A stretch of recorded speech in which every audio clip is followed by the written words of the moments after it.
Okay, so I wanted to talk about two differing and conflicting um, methods, I guess you could call them, or more like mentalities in which you can view progression and productivity and getting stuff done.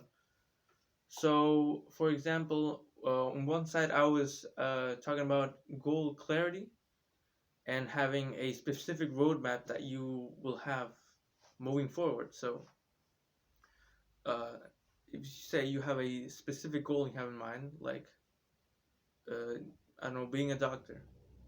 If you have a precise idea of where you have to go, you can map it out very clearly and have a direct road to get there.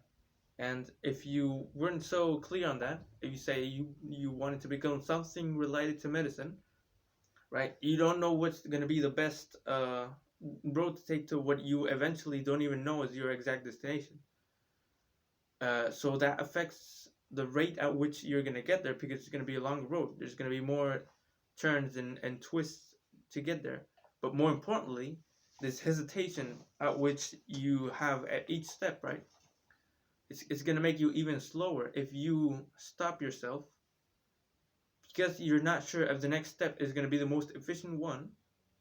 You're going to waste more time in that time uh, trying to figure out the perfect path than you are if you just took a path and figured it out along the way. So I thought that was interesting. There's you can take it into account. Sorry, you could consider that when viewing something that you're when it comes to goals. If you could just try to make everything more clear, have a better idea of where you go, and also considering when you want to take action. If you hesitate so much, try to consider that hesitation is going to be much more damaging than the reason you are hesitating. And on the other side, I have the conflicting idea about uh, progression through kind of like steps.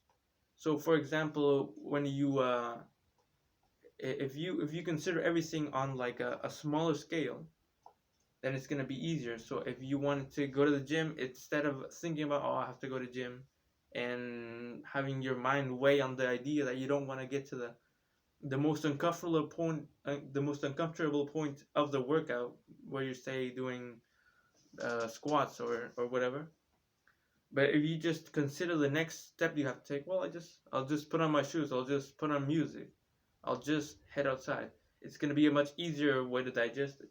So I thought that was curious because there's conflicting ways of viewing your progression, and I'm not sure what kind of way you should take it really. Because should you have a broader scale of how you do this? Say just focus on your main objectives and consider that, or focus on the specific things that you need to get to that objective.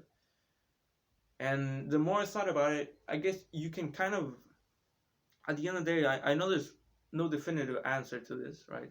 It's never black and white. It's always in the middle.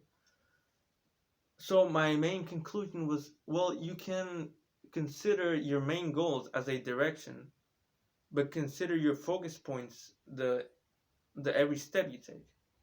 So if you can set out a path and consider your rate by thinking about your goals and having that be on the back of your mind every time, every day, then that is going to motivate you immensely. And then when you take a look at what you have to do and the next step that you have to take, you consider that a part of everything else, and you try to merge both these ideas into a path that you can take, but you can also control, and you have a good understanding of how you traverse it. So I thought that was quite interesting. And well, if you can think of anything surrounding this subject, it'd be nice to know. If you disagree with anything particular, please. But yeah, that's it.